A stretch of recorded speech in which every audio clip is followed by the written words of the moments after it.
అట్లా కేంద్ర ప్రభుత్వం ఇస్తున్న సంక్షేమ పథకాలు ప్రజలకు తీసుకుపోవడానికి బీజేపీ పార్టీ శ్రేణులు ఏ విధమైనటువంటి కార్యాచరణ రూపొందిస్తారు? ఈ ప్రోగ్రామ్ ఇదొక ప్రోగ్రామ్. ప్రతి మండల్లా ప్రతి ఊర్లో ఈ మీటింగ్, సిటీలో ప్రతి డివిజన్లో ఈ మీటింగ్. అందుకే మేము ప్రింట్ చేసి డేటా ఇస్తున్నాము.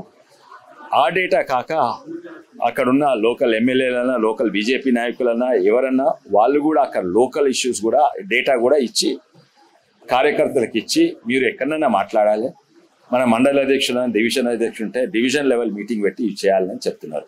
వాస్తవంగా ఈరోజు తెలంగాణ నడుస్తుందంటే అది కేంద్ర ప్రభుత్వం నిధుల వల్లనే. ఈరోజు మన రైతులు ఇంతో అంతో ఒక ఉన్నారంటే అది ఏడాదికి 91,000 రూపాయలు ప్రతి రైతు కుటుంబానికి కేంద్ర ప్రభుత్వం నుంచి ప్రతి ఏడాది వస్తుంది.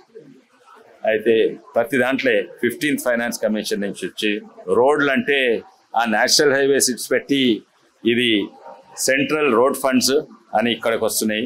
అదే కాక మన ప్రధానమంత్రి గ్రామ్ సడక్ యోజన ఆఖరికి ఎంఎన్ఆర్ఈజీ ఫండ్స్ కూడా అది రోడ్లకు వాడుతున్నాడు. ఎంతోమంది కాంగ్రెస్ నాయకులు మా ఎంపీలను అడుగుతారు, మమ్మల్ని కూడా అడుగుతారు, అన్న కొంచెం మాకు నితిన్ గడ్కరీ గారి దగ్గర తీసుకోండి, ఈ పని ఉన్నది, మాకు అశ్విని వైష్ణవ్ గారి దగ్గర తీసుకోండి, ఈ పని అవసరం ఉన్నది, మేము తీసుకోబోతున్నాము. వాళ్ళు అడుగుతున్నారు, వాళ్ళకు బాగా సాయం చేస్తుండ్రు. ముఖ్యమంత్రి గారు కూడా కేంద్రం నుంచి ఎన్నో అడుగుతున్నారు, అడిగినాయని వేయలేరు. ఉదాహరణంగా నిన్న మొన్న మా ఇదేంది మెట్రో రైలు అడిగితే ఇస్తలేరని.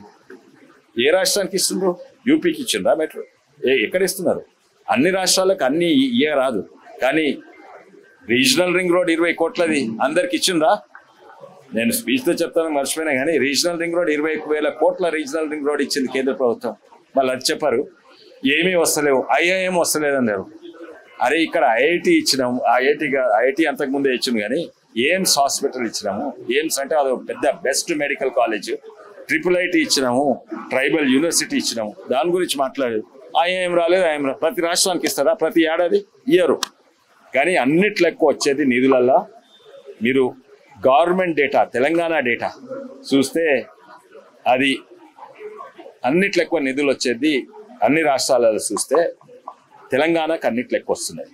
మేము కొనుగోళ్లలో కూడా మాకు 25,000 కోట్లు వస్తే ఉత్తరప్రదేశ్ మనకంటే 10 ఎక్కువ మంది రైతులు, 7 ఎక్కువ మంది జనాభా, కానీ వాళ్ళకు వచ్చేది 3 ఎక్కువనే.